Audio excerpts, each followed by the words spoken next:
Hi, I'm Pattu from freefincal. In this video, let's talk about ATC investments you can continue in the new tax regime, even though you will not be getting any tax benefit for them.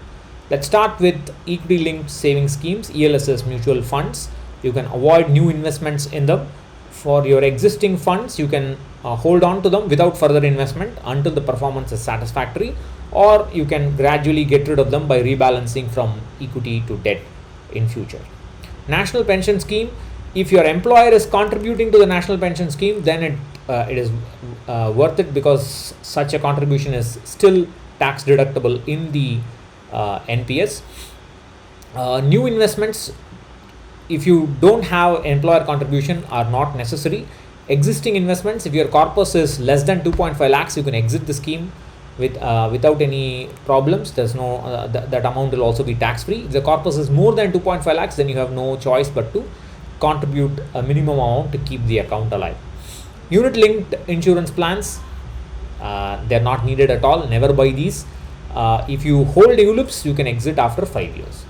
Traditional insurance policies, endowment policies, money back policies, guaranteed income plans, deferred pension plans, etc., never ever buy these, except for deferred pension plans, where the exit is a little bit tricky. You can get rid of the rest of the policies, all these money back, endowment, guaranteed income, once they become eligible for surrender, as long as you paid premiums for less than half the tenure. So for example, if you have a policy that is a 10-year policy, if you have paid for only about 5 years or less than 5 years, you can get rid of them, as long as the policy is eligible for surrender after 3 years typically.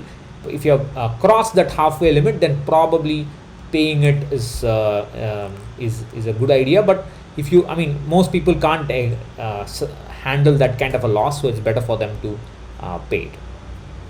Public Provident Fund, new investment, start it only if you need it. If you have an EPF, you don't need a PPF.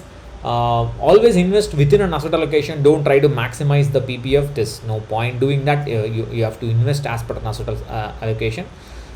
Existing investments as well, you have to check whether if you are actually investing enough in equity. Most people go overboard in PPF, which is unnecessary. So please use this opportunity to realign your asset allocation. The Sukanya Samriddhi Yojana, it is meant for lower income group. It is not useful for planning a girl's education. So you can use a PPF for that. If you already have a Sukanya Yojana, you can continue investing, maybe for other expenses for your child, but stick to an asset allocation. You don't really need one. PPF is enough. 0.5% interest difference between PPF and SSY is really not going to make a big difference in your corpus.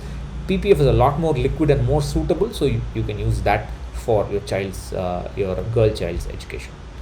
National savings certificate, unnecessary. If you already have it, well, there's not much you can do. You have to continue. Tax saving fixed deposits, again unnecessary. If you have one, there's not much else you can do. You can continue. EPF, there's nothing wrong with EPF. There's not much you can do anyway. You can continue with it.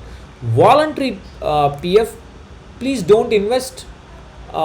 Typically, most people who you opt for EPF are getting their asset allocation wrong. They're not investing in equity for their long-term goals. So I would suggest don't use VPF unless it is necessary as a debt component. Even then, one liquid component of debt is necessary. A debt fund is necessary for rebalancing. So I would suggest rethink your decision to invest in VPF as well. Senior citizen savings schemes, if it is necessary, then you can invest. Existing investments, you have to continue. Not much else can be done. So I think that's about the entire universe of ATC investments. So the new tax regime is going to be a game changer for